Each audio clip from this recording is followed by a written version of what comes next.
Hi, my name is Aksik, aka Annika. Welcome to my channel, and today it's time for a little snippet video, kind of a coloring vlog or journal. I filmed some clips. Most of them are actually from kind of a finishing touches and details from the same page. But you know, I hope you find some interesting bits there. I'm showing how I'm doing kind of a shiny gold coin on alcohol marker base. I'm showing kind of a starry glowy background, quick and lazy one. I'm showing how to kind of shade dark alcohol marker base or darkish alcohol marker base for leaves, for example, and how to do color lilies, you know, kind of give effect that they're white flowers while still having some shading in them. And you know, I'm sincerely hoping that it's going to be of some interest to you. And there's also a video. I got a absolutely gorgeous set, not set, I'm kind of organizer from Ohuhu. He kindly sent it to me for free, which I do appreciate. And I'm taking it to the test run to see, you know, how much it fits and how it works for me. I'm trying to set up for myself a convenient kind of walking around the house set, kind of an organizer. You'll see it in the video. And you know, another thing that, you know, if you're wondering how big it is or, you know, how much it fits, well, there's a video for it then. Yeah. Once again, you know, not trying to sell you anything, but I am kind of looking at it and testing it out. Now, this one is another body color of mine. The book name is Four Seasons. It's by Green Ivy. It's one of my favorite authors, whom I almost never color because they're so perfect that I almost don't want to color them. Plus, I kind of feel like the ideal material here I would like to use would be watercolor, but I have a strong feeling that this paper, Korean paper, usually doesn't like watercolor. So I will probably go at it with different media. But here I actually want to, I kind of like there's a sample picture, which I'm not going to do it exactly the same, but there is a sample picture. And what I like on this sample picture is kind of the pattern on her coat. So I'm trying to do something similar. And I'm using for it, possibly it's a wrong, that's, I think they're Pentel, they're touch markers. Yeah, Pentel touch markers. They have this flexible brush that you can do really thin lines, you know, almost nothing. And really pretty, you know, strong lines as well. Let me show you. So you actually get what I'm saying. I can be a bit bad about explaining. So you can do like that sort of like super thin lines, but you can also press on it and get, so it's, you know, really good for kind of, I think it's kind of designed for modern calligraphy type of thing, you know. So you take it up and, you know, like this. So you can do different line weights with it, which I kind of like, but I don't really need it here. I just want to, firstly, I'm going to do kind of a convenient shading here. You know, it's very detailed image, and it's going to be hard to get with pencils into some areas that, you know, I want to really strong shading under. So I'm actually putting down kind of the strongest shadow, the darkest shadow with this pen. And I'm also going to do, I don't know yet if it's going to work out for me, trying to do the grid for it. It's pretty juicy, so it kind of tends out, give out a bit more ink than I'd like to. I might have to move on to a fine liner to do the actual pattern, but I'm going to put at least the shadows down myself.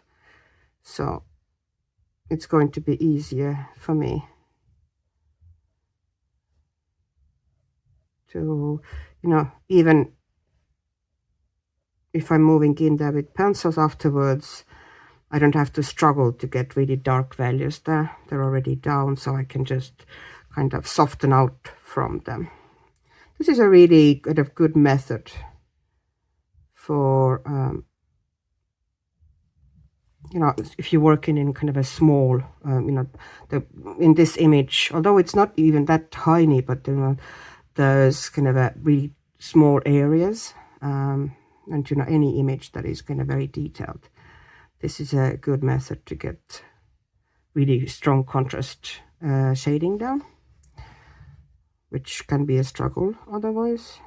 So, and I'm going to put a shadow here underneath the book as well, and underneath the hand.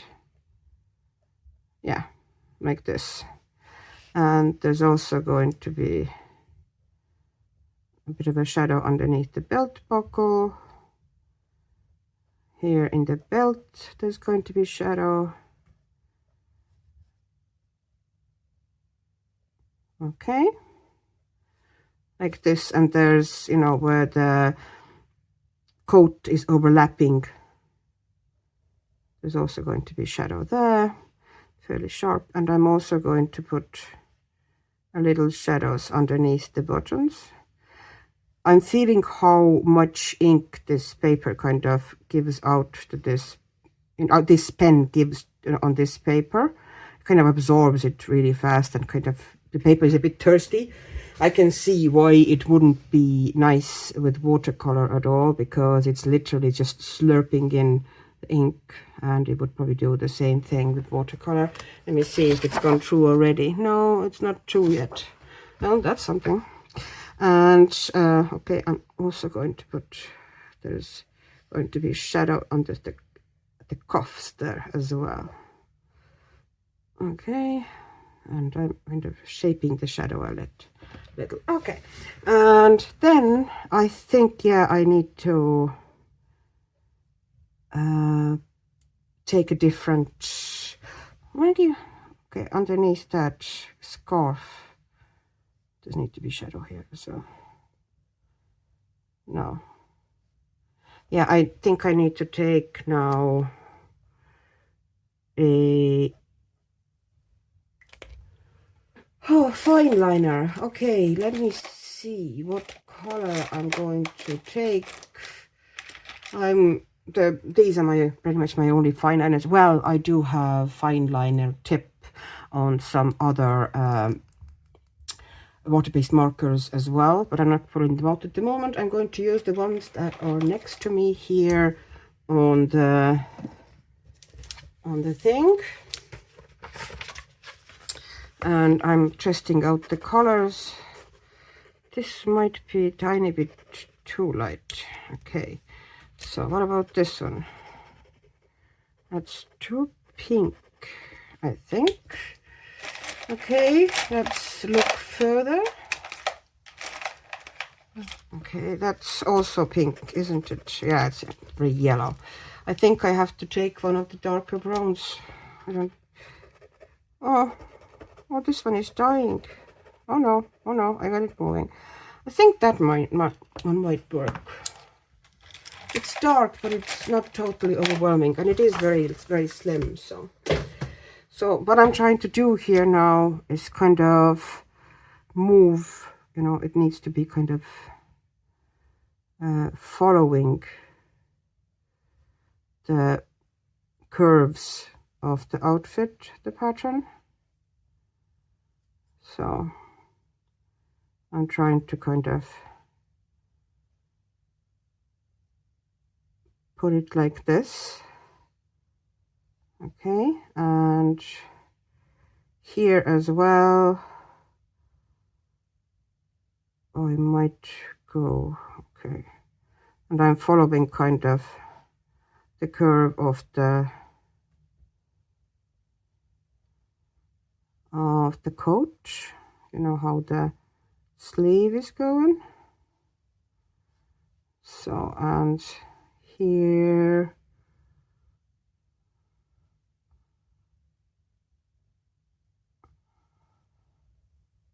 yeah, so you know the main thing is not to give this effect that you know the pattern is just running straight when there's curves and dips in the coat.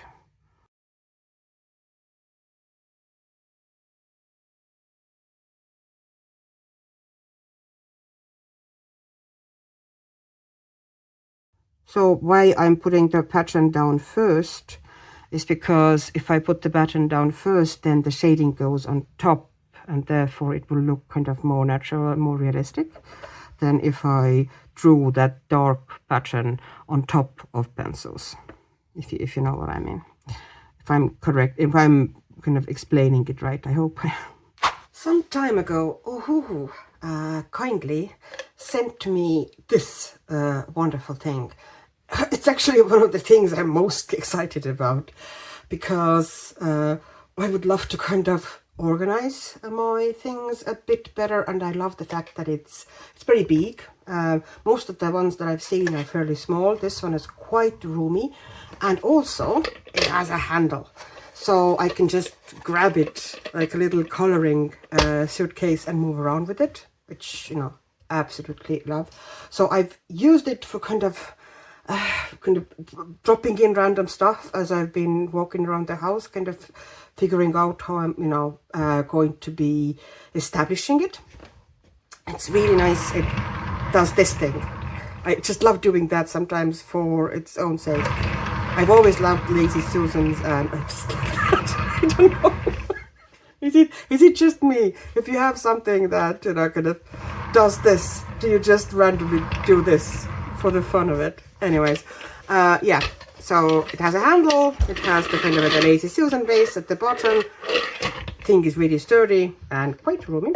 And my today's idea is, finally I want to set up for myself kind of this moving around the house type of a setup that I can just grab and have if I decide to color downstairs at the kitchen table, or sometimes no, on my bed, which I don't do too often, but I do occasionally.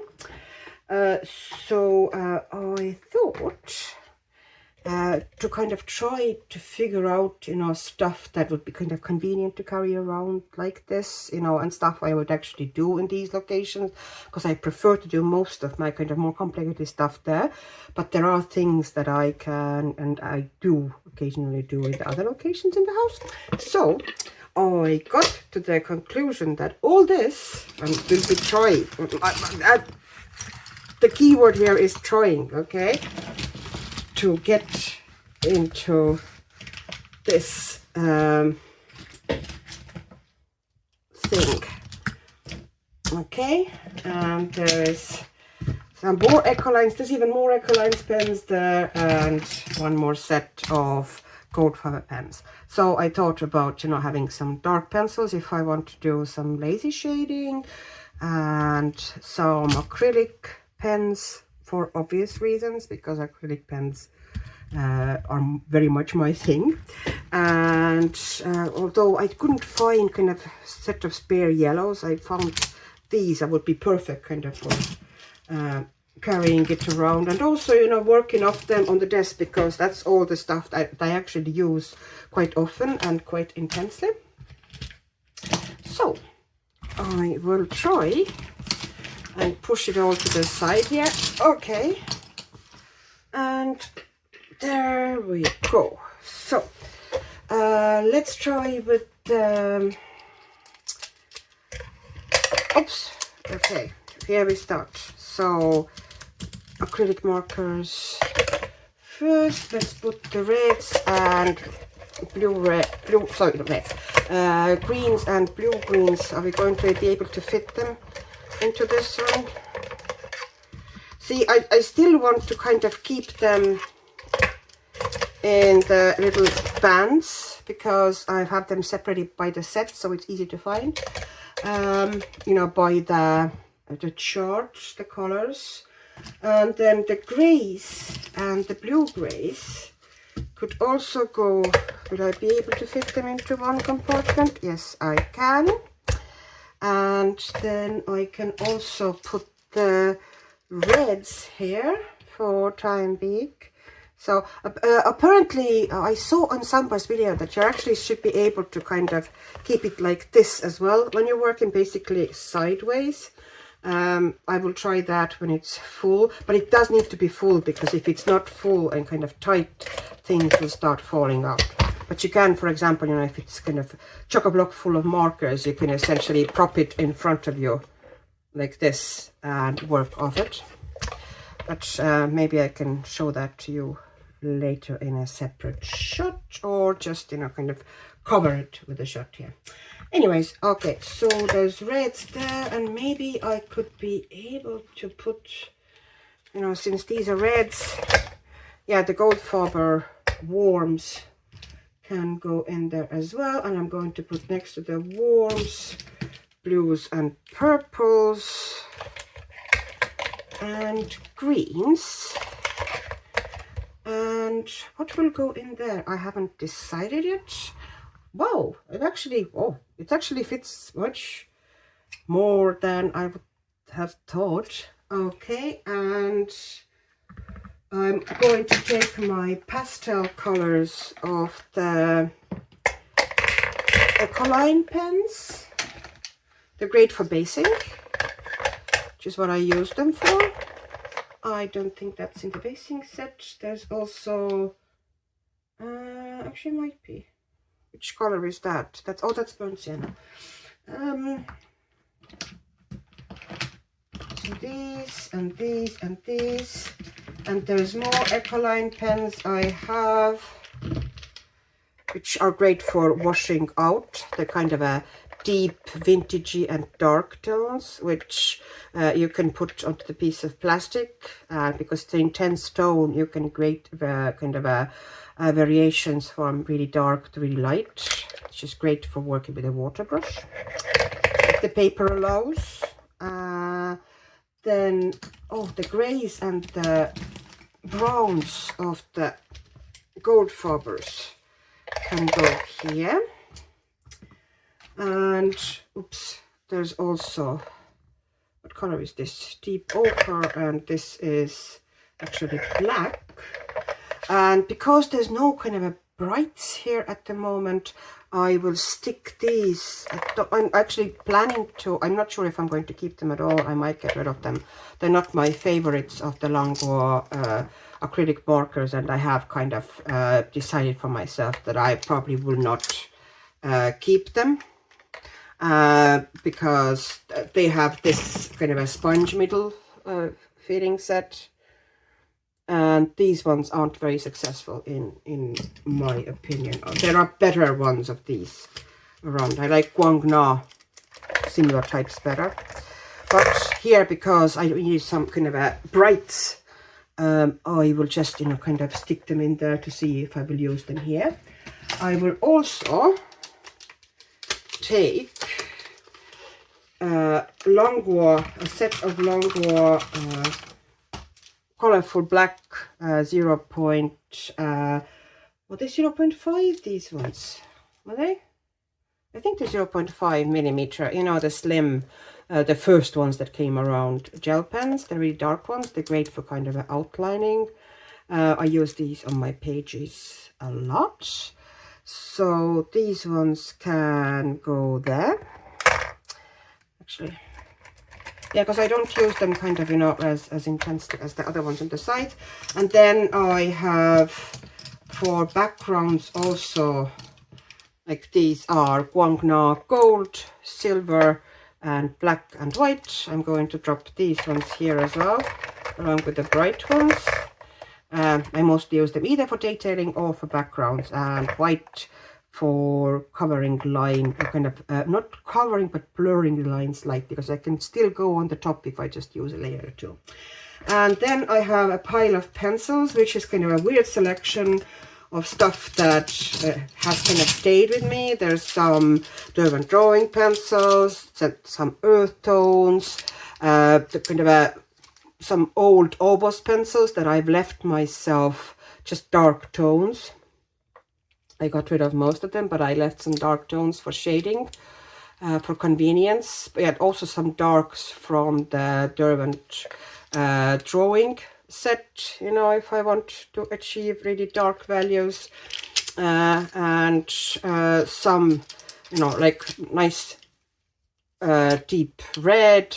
It is actually called deep red, but you know, it's from Color Soft and stuff like this. You know, there's some deep violets and purples and some earthy tones, and also stuff that can actually you know, put down as shadows and wash out with a water brush. Those are graphite tints. I have a couple of kind of a deep tones here, like port and chestnut, and I also have one kind of a soft gray called Storm. So I will put these into the kind of a pencil drawer here as well. I, you know, might add to that eventually, but at the moment it is fine as it is. You know, it's kind of a, oh, it's getting taking shape. It's totally workable, kind of a little work trolley. And I'm also going to drop in water brush with my water-based markers. And I think this is going to be perfect for carrying it around. Yeah, I can't do the dropping it to the side thing because the pencils are too loose and they're just going to fall out, I suspect. But, you know, I will try for you. So, this is now ready to, well, it's going to be used on my desk as well, because it's kind of really handy to have all these things as a little collection next to me. I can just pull things from here. They were kind of hidden away a bit under my desk in some boxes. So now that I have them out and open, they can be used more intensely. Especially, you know, I want to use these gold fibers a lot more because I really like them, and the echo lines are really nice as well. So there, that's done. I used a fairly dark Ohuhu alcohol markers to put down base for pretty much everything on this page. And I thought I'll show you quickly for a couple of elements how I am using pencils on top of fairly dark alcohol marker base. I find that kind of really relaxing and almost easy way to color. So you need really good darks and you need nice opaque lights, okay? And talking about nice opaque lights, here's my Prismacolor white, and we're establishing some highlights. Let's, you know, do this leaf, for example. We're establishing some highlights with it, putting some on the top of the leaf, just going over it like this. And there's also going to be a bit of a highlight. I'm going to run through that leaf, that kind of a vein here in the middle of the leaf. It's not going to stay that way. I'm going to put tiny bit at the end of the stem here as well. And I'm also going to put a little bit of a kind of a reflected light or rim light to the other side of the leaf. No. And that's all I'm doing for time being with the white Prismacolor. Because we don't want to go too light either, but we already, you know, brought things forward. So next thing, I am going to take a really dark green. In this instance, it's not even super important if it is exactly the same hue, you know, of the green, as long as it's really dark. I am using Forest by Derwent Lightfast.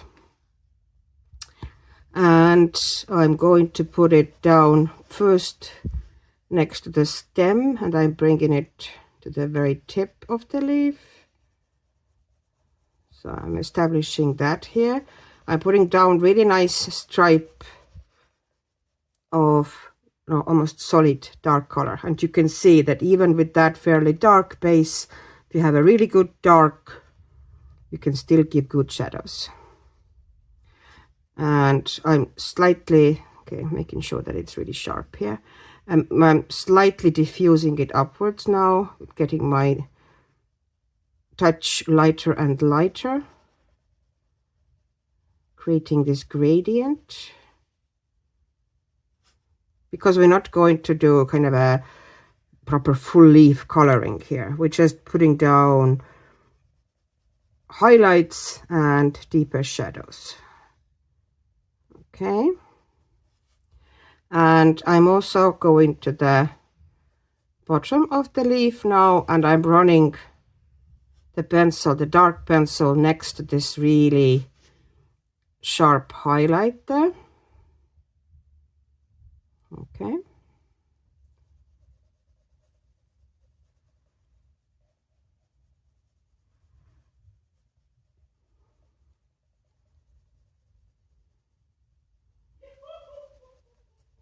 This is my son, who is super amused about something.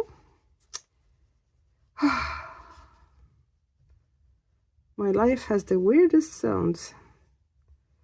Okay, now I've kind of given it a bit of a shading here and there. Now the artist has put those kind of a little imperfections and spots onto the leaf, so I'm making sure to do these with the darkest pencil I'm using,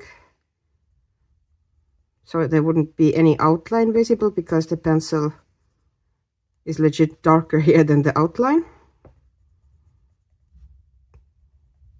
See, it's pretty much disappeared, the line art there, and already actually, you know, line art isn't really visible almost in this leaf, you know, a bit around, but doesn't really show much. And but I also put this dark is here where other stem is overlapping this stem, so I'm putting on each side a little bit of darkness, and I'm going to diffuse it out like this. Then I'm taking a darker green that is kind of in a similar hue of the kind of a base color or the flat color, and in this case I'm using Mallard Green by Derwent Lightfast again. These colors, the Derwent ones I'm using, are all in the Derwent 36 set, which I know people have very differing opinions about. Essentially, I'm kind of diffusing it upwards and softening and going over the forest with it, and then going a bit out of the area where I put the forest down. Yeah, what I started saying about this color, that set, is that I understand that it's not a traditional set. A lot of people have been kind of annoyed or very disappointed with this set because, you know, it doesn't really have proper gradients. It doesn't really have traditional kind of colors, but it's not really. If you're looking for that, then yes, you will be disappointed. But it's a set of 36 of what I call all capital letters, or all capital kind of caps, very useful pencils. They're all really good, interesting tones that are either good for skin or some really dark, deep shadow colors, some beautiful, absolutely gorgeous, very vibrant red, you know, stuff like this. So they don't really run in gradients. They're just 36 interesting pencils, let's put it that way. And I love that set, but you know, this does not mean that you have to love that set. Now I'm taking a pencil that is a bit harder, but still very opaque.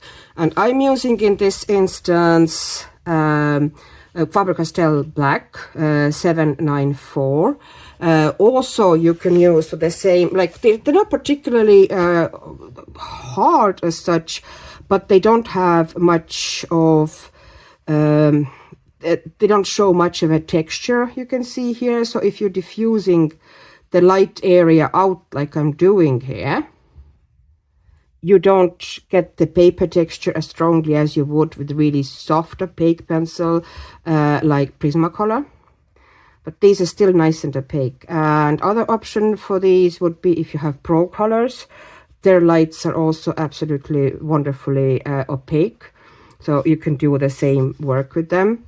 Or if you go for kind of softer pencil that isn't, you know, kind of Prismacolor soft, but still, you know, it doesn't overdo the paper texture, Brutfuner Macarons are great as well. So you can use these to kind of go over the Prisma. Instead of leaving it stark white, give it some kind of a, you know, bring it to the same tonality as the leaf. And then also diffuse that white into the kind of a flat color area. And there you go.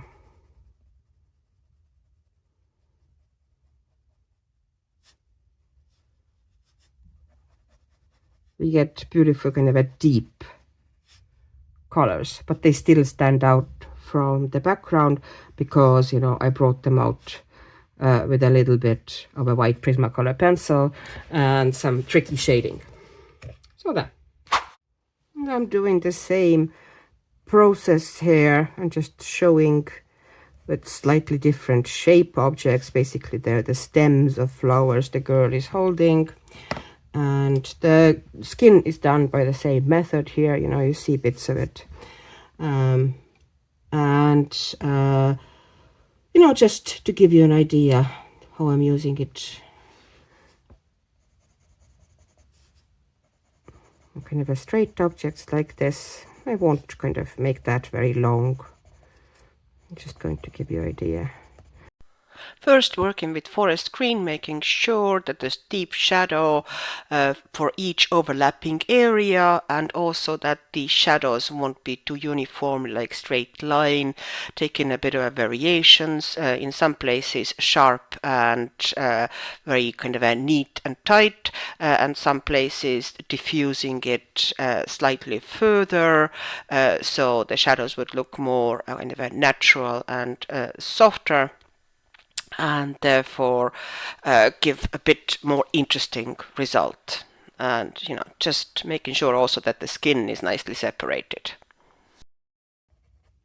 Now we're taking the next color, which is mallard green again, the one I used for previous ones, and I'm going over the areas, kind of the right hand. I'm going over the areas I did with forest and bringing it slightly upwards, kind of diffusing it gently. Okay. Just a tiny bit of color variation. And now I'm taking the same green I used previously, which is Fabel Castell Black Edition 794, but you can use a light pastel green from your Pro Color if you have that set, or Brutfuner Macarons. Anything that is, you know, fairly opaque. And not overly kind of textured, you know, not kind of a waxy, crayony, soft like Prismacolor, because, you know, they show paper texture really well, and I don't really want to show it too much. So I'm just, you know, putting it down. I'm going over the white Prisma areas with it, where the highlights are going to be the brightest. And then I'm bringing it slightly inwards. And I'm doing the same thing as I did with the darkest green, that I'm not bringing it inwards equal amount. I'm bringing it stronger to some areas, leaving it sharper and kind of tighter in some areas. And once again, that just gives more interesting and realistic result. And there you go. That's how easy that was. So essentially you need 4 pencils. I'm going to attempt to color this gold element here, so it wouldn't be as bright. It would more be kind of like a more dull gold. I think I based it possibly with it might have been the, not lightning yellow, possibly the Summer Lemon by 050 by Ohuhu. But I will try to kind of put some Lightfast pencils on top. I find they give kind of a duller, a bit tarnished gold that is to my taste in certain images. And they're also quite opaque, so it's nice to, you know, go on top of colors like this. So I'm going to, I have four colors. So I have a chocolate, I have Venetian red, okay, and I have light bronze, and I have champagne. And they're all in the 36 set, which, as I have said, is one of my favorite sets. So let's put, I'm taking the kind of a second darkest, which is Venetian red. And I think I want to give that coin kind of like a bit of a shine, dulled out shine. So I'm going to put a darker band through it, darkest, kind of a very muted kind of a stripe. I'm not doing any shadows now, I'm just establishing kind of a how I'm going to create a shine effect. And I'm also going to put another one that runs kind of parallel. Just going to put down very gently, and this one will be narrower. Okay, and this one will also be another kind of a like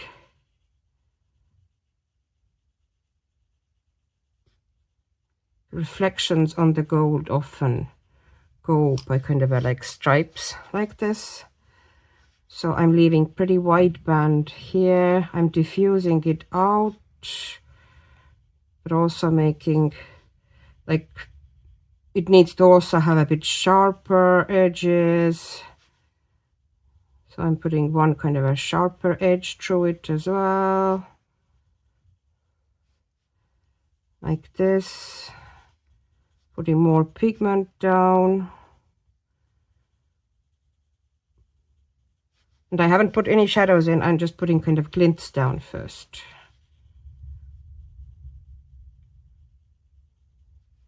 I kind of show that this object is shiny. So there's going to be shadows underneath there and in there, no, never mind that. I'm also going to put inside this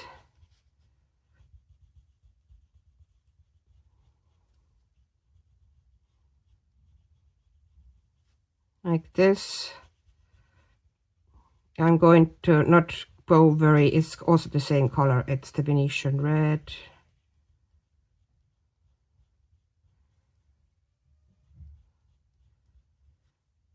I will also probably use a Prismacolor white here.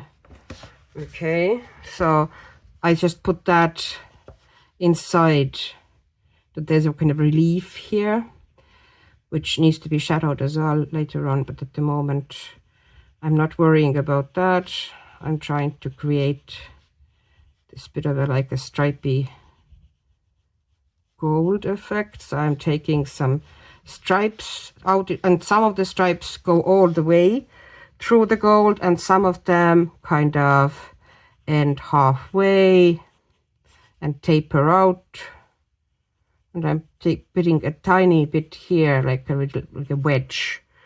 Okay, so now I can, and I'm making it stronger at the bottom, so it's kind of like a sharp edges, and some edges are more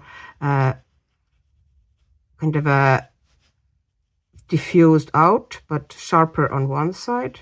And I'm doing the same here. Okay. And once again, this one should be kind of darker here at the bottom. And making it darker here and letting it to go lighter there. Okay. So now the kind of a pattern is down. And I'm diffusing it a bit more upward here. There was a bit of a too sharp of a band.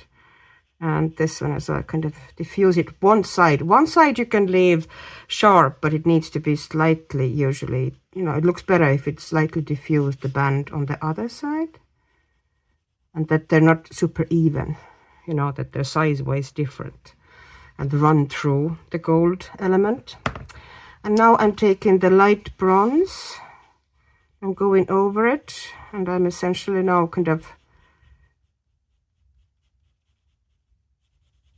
flattening it a bit and going over it and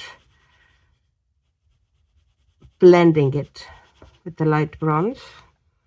And you can see how it's taking more shape.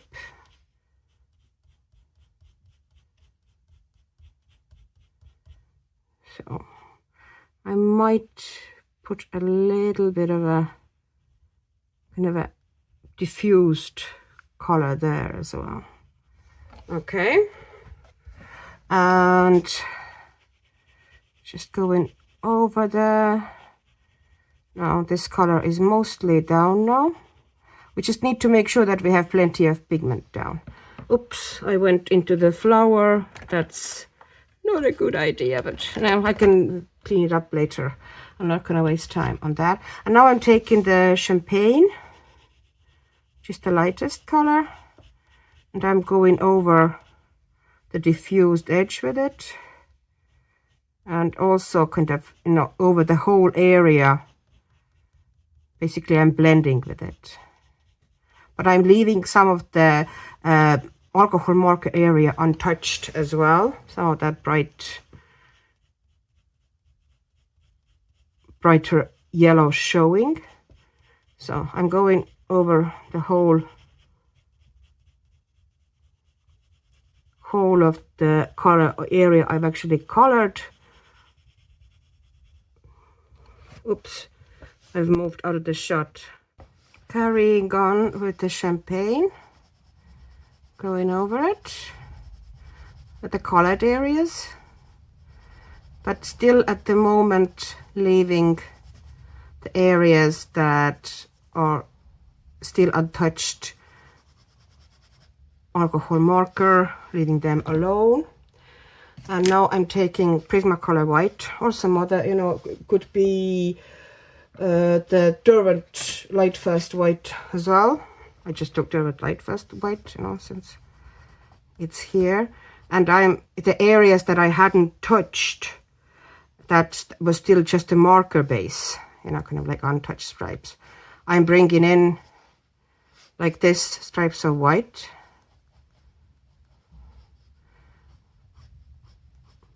Here and there. And I'm trying to kind of keep them almost parallel, those stripes. And I feel that I need something here at the bottom as well that's kind of a bit too naked. Yeah. So, and now this is light bronze again, and taking more of that in.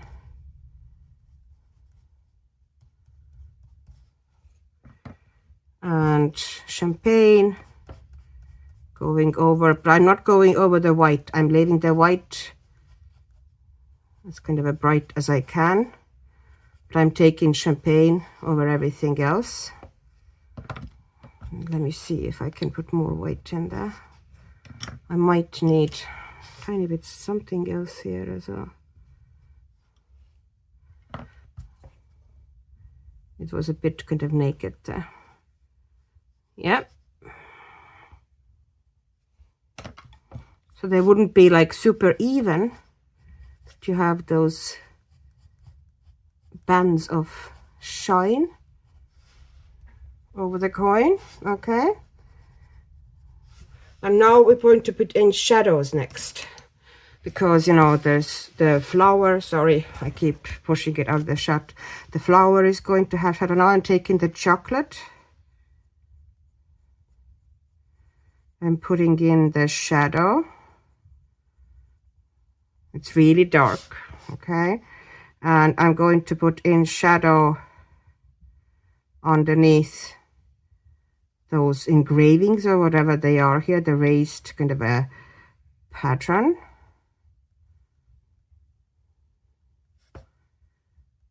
So I'm going to make sure that they cast shadow, and I'm slightly softening the shadow as well.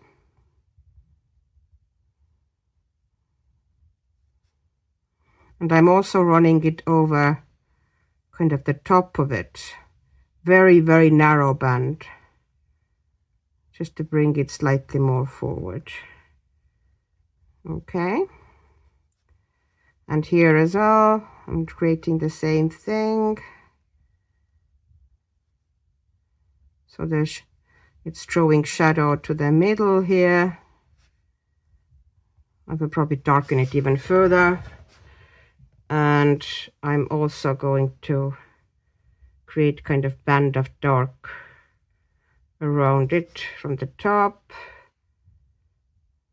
so it wouldn't get lost. And also putting down the shadow that it casts underneath it and softening it a fair bit. Now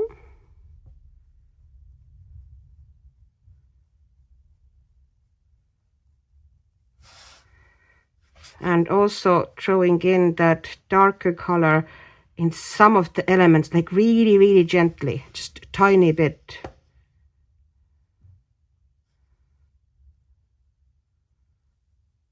Diffuse it out as well, you know, just to give everything a bit more contrast. And also diffusing it outwards from the flower here.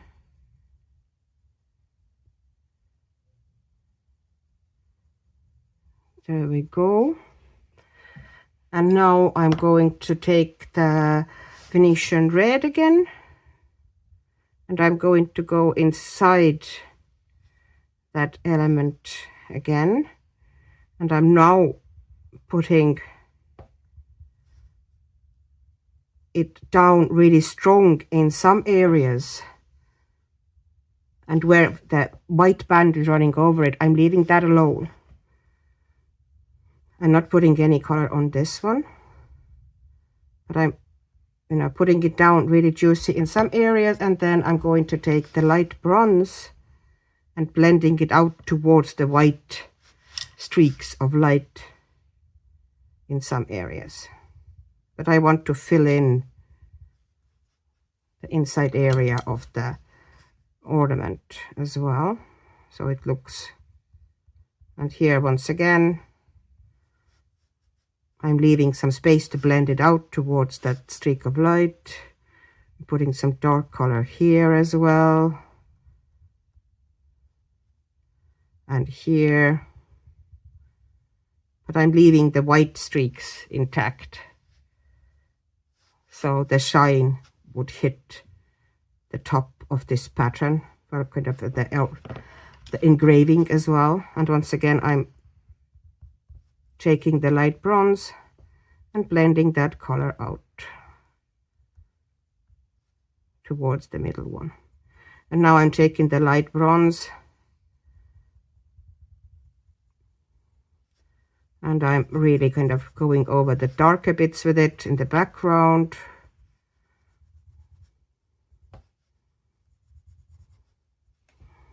Taking the champagne, going over the darker bits and lighter bits with it, kind of blending everything with it.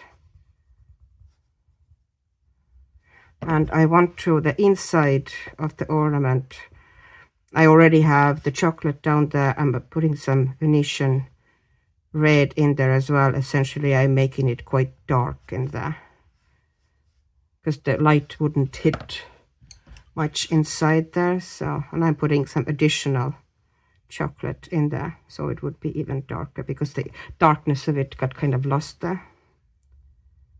I went over it with lighter colors. Okay, and now what I often do in this case is that I'm just taking a blender. In this case, it's the Caran d'Ache blender, whatever blender you have really. And I'm going over the background area because it's moving in kind of stripes. You should do the blending essentially in, you know, kind of back and forth stripe movements as well.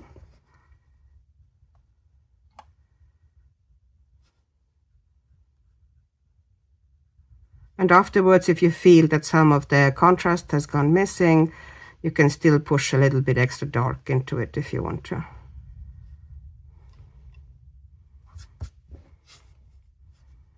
And here you go, this is the element. And I like that combination, or, you know, combinations. There's many different combinations of different metals. They're very natural looking combos of metals you can achieve with specifically Lightfasts. I'm just, you know, kind of straightening that bit here. It was kind of, didn't look right there. You kind of, after you have finished blending, you kind of have a look at it and decide if you need some extras. You know, for example, after blending, I feel that I would like some extra darkness underneath these elements here. And I might even drop some of the dark inside that pattern here as well, especially in the corners.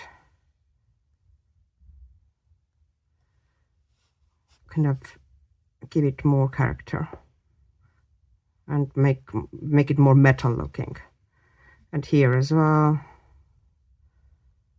just putting the chocolate in there.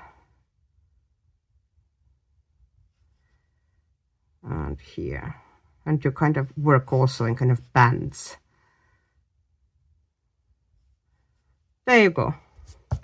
And I think that's kind of fine, especially considering this is not the main element on the page. It's just a little kind of medallion in the corner. I haven't decided yet. I should go over, like, give it a shape as well. And it has, I have put gold pen around it. But at the moment, you know, because the gold is very light, the shape of it kind of gets lost. So I'm taking the Venetian red and taking it all around the medallion. And here I gave it a shape. And maybe diffuse it slightly. But, you know, I will pretty much leave it as is. I might soften the kind of the band of color I put around here. And I might go, you know, darker in some areas. Like here, it was already quite dark underneath the flower, but I, let's say, you know, put some extra dark in this area and extra dark maybe in this area, not all around. It looks better if you kind of leave it softer in some parts of the circle and, you know, give kind of a darker values in some parts of the circle. So there, that's it. That's a little gold coin done. White flowers can be depicted in so many different ways. And in this instance, those are calla lilies, which happen to be, by the way, one of my favorite flowers. And there's so many different color combinations even in these, you know, different variegated, and there's even purples and kind of purple insides, and there's red ones and yellow ones. I am kind of going for the variety that grows in my garden on its own. I'm not doing anything to it. I'm a really bad gardener, therefore if it survives, it survives. It's, yeah, my garden isn't a great place for plants. Anyways, I have calla lilies there. Although most of them got destroyed by one really big storm, but you know, there's still some bit there. And they have kind of like really muted greenish inside and a bit of a yellow, or like a glowy yellow at the bottom, and then, you know, kind of pure white at the bottom. Now it's very hard to, you know, there is no such thing as totally pure white, and it's very hard to depict, so it will still look white. We're trying to go for it, okay? So I'm taking first, in this instance, I'm using very light pencils. I'm not trying to put much of a strong shadow in at all, because the whole picture is in dark tones. So I'm trying to leave these actually quite light and very, very lightly, and, you know, almost no shading. So I'm using Brutfuner Macarons, and I'm using apricot first. And I'm going to put that apricot color at the bottom here, and also here where the petal is kind of curling. So I'm going to put it there, just a little bit like this. And then I'm taking ivory, and I'm going over the apricot. If you want a kind of a bit smoother jump, if you don't feel up for it, you can also put kind of Naples yellow in between. But I usually just jump in with ivory. But you know, I can show also a bit of a Naples yellow here and ivory. And I'm making sure that there's some color underneath that curling petal now. So I want to put maybe even extra band of apricot there. Just a very little, just a glow. But don't touch that bit here. Leave that white if it's curling like this. And okay, that was Naples yellow. And now I'm taking two pencils that are called, one is surf green, and I'm going to go inside here. I'm essentially making, you know, where this kind of a green inside of a petal is, green glow is. I'm going inside there.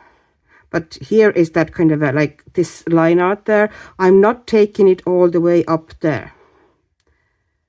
I'm just putting it here where the petals kind of overlap slightly, like this. But I'm not taking it to this line. And I'm also going to put it underneath this curling petal here, underneath here. There we go. And now I'm taking slightly warmer, slightly lighter pencil called mint green, and I'm bringing here together the ivory and the mint green, blending it away from the surf green. And here on top as well, I'm taking from surf green almost to that line here, but not quite. And I had, of course, there's a base on these flowers as well. I put very pale, very kind of pale muted green from Ohuhu alcohol markers here, and some very pale kind of yellow the bottoms of the petals as well. Now that's it. That's all I'm going to do there. Then I'm taking from, that can be now from any set. It's kind of a light warm gray. In Derwent Lightfast set that I just happen to have next to me here, it is called warm gray, just warm gray. But let's say, I'd say in Prismas you would be warm gray maybe 30%. That would be the strength. And I'm taking it up from that green, whereas going over the green slightly as well. And you can see those lines that are running here. I'm kind of running it almost between those lines, wider at the edges, and I'm kind of getting it narrow and then disappearing towards the middle. So there's like a little bit of a shadow. And here underneath here also, I'm creating a bit of a like a curving effect. So I'm putting tiny bit of gray down there. So here's the petal is kind of slightly curving, but I'm not taking it totally towards the line. I understand that this color is kind of even hard probably to see on the lights like this. It's quite light, but it's a beautiful warm green. And now I'm taking, I like this pencil because it has slightly bluish undertones. It's Arctic by Derwent Lightfast, and it's kind of this clean bluish white. And I'm going over the gray with it and blending it out, so it would be nice and smooth and wouldn't have any pencil marks in it. And on the other side as well. And eventually I will put kind of like a stronger oranges and ochres in there to kind of make that. Okay, let me find if I have something here that would work immediately for it. I have sandstone. Look how small the pencils are getting now. The Lightfasts, that 30 set is basically, I'm kind of using that as a shadow color for orange, and I'm going to put something even stronger in there, which is Venetian red, which I already used, you know, the gold as well. So, you know, try to reuse the same colors a little bit. And, you know, this will take care of that stamen inside there. And now that's it. That's all the colors we're going to put down here. And now the rest is going to be gel pen. So this is a Longo 0.5, I think, are these.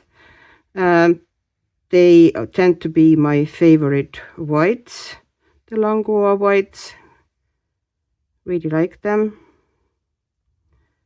And basically we go over the line art. Okay, it's very hard to show, so I won't cover everything. Basically, when we're covering it, we almost, you know, dab it onto the line like this. And if there's enough white on the other side, try to not keep it a band of gel pen. Try to almost bring it out, you know, a little bit, like in uneven bits.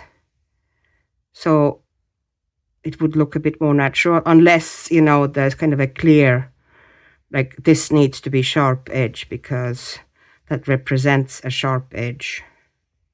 So here, where the petal curls, this needs to be a straight line. So like this, and like this. So essentially we're covering all the lines. And yes, technically you don't have to, but for white flowers that don't have, especially if you don't have much shading either, it kind of looks nice if you do. So, and if you don't feel like, you know, you can do them of course all in a row, it goes faster that way. And if you then feel that, oh, you know, some of them I'm not happy with, you know, there's some a bit uneven bits, so in some places it looks a little bit like very harsh line. You can, you know, once it's dry, you can then gently go over it as well, but it needs to be dry. If you try to do it when the gel pen is still slightly damp, you're just going to destroy the layer underneath. So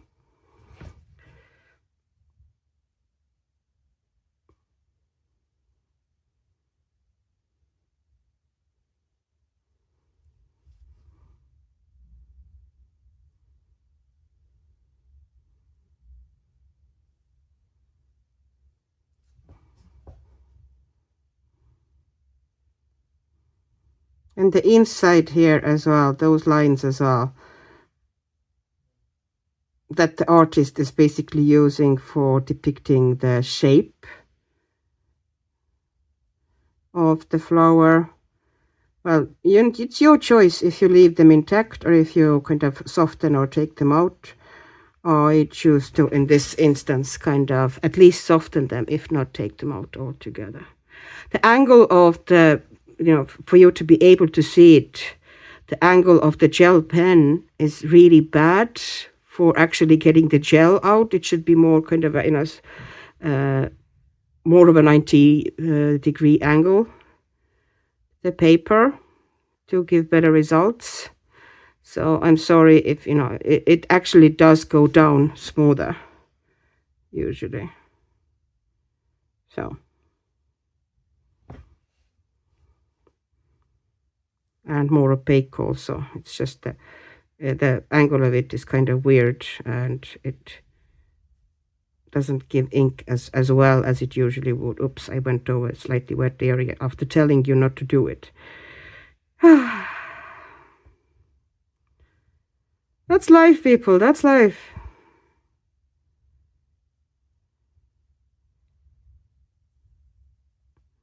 There we go. And there we go. These ones at the bottom aren't really obligatory. You could just leave them alone. But you can also do them. And, making one of the main things to make sure that is really well rendered is the top of the flower, that the shape comes out nice.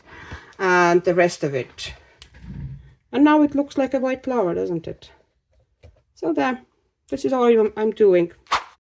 Now that everything else is done, I kind of feel that the background is letting me down a bit, and I don't want to kind of fuss with something too complicated, so I'm just going to put down some stars and some kind of a glowy things.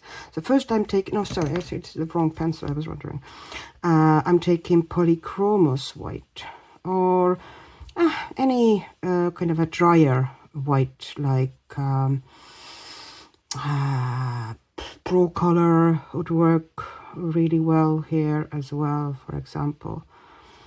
And I'm going to put some dots down in kind of a random manner, stronger in the middle, and then I'm going to kind of diffuse them out into a bit bigger area like this, kind of soften the edges.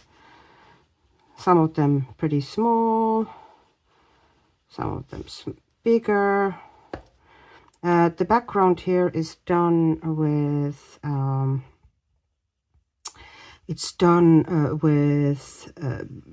alcohol markers. It's 3 colors, or 3 or 4, basically kind of a different blues and grays blended into each other to give a bit of a variations. But on its own, it's still, I thought it might work totally on its own maybe, but it just feels kind of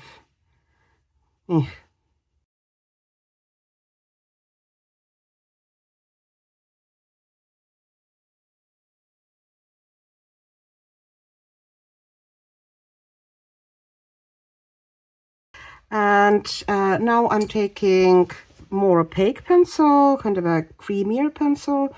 In this case, this is Prismacolor white. Derwent drawing white would also work. And I'm going over the centers and then also softening the edges. But I'm just going to put like dot in the center and then softening its edges.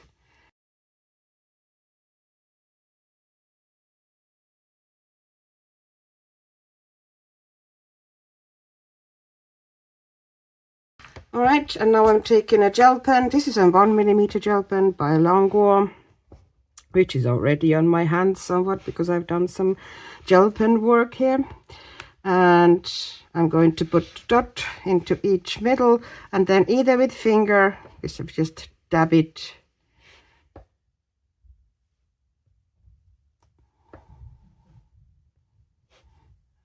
for the smaller ones, like the tiny ones. Just leave it without dabbing. But for the bigger dots, that's, you know, one of the layers. So this one needs to be kind of dabbed down. That can also be done, you know, slightly kind of softened with cotton bud.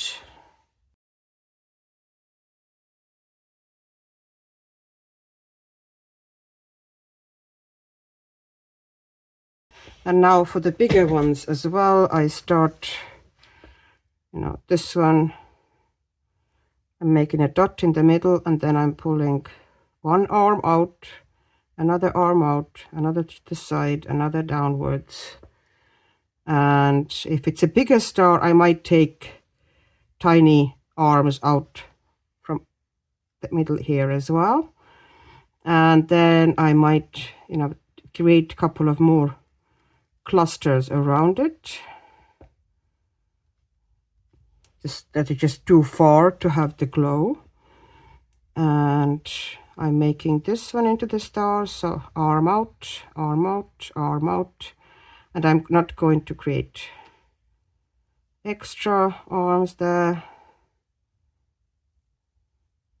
And try to make some of the dots a bit bigger, some of them a bit smaller. But you know, make sure that you have a fair bit of them.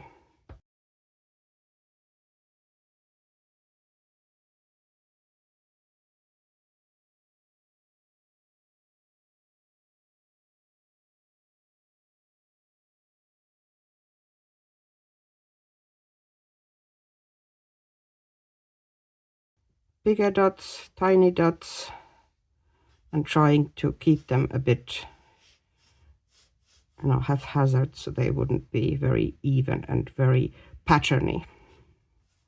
Okay, and that's pretty much what it's going to be. I don't think I'm going to sprinkle any paints on it. I just don't feel like it. So this is what it's going to be like. I don't even know why I decided that I am starting here from a coat. I don't know, somehow it just appealed to me. So now I'm in the final stages of the coat. I did one of my favorite shading methods, meaning that I went by temperatures. So I started with really cool kind of a violet color, which is 705. These are the pencils I used. Then I went to kind of this purple, kind of a magenta-ish tone, which is 752. And then I went for warmer, kind of a brighter pink, which is 730. And I think, you know, combining colors like this always gives interesting results.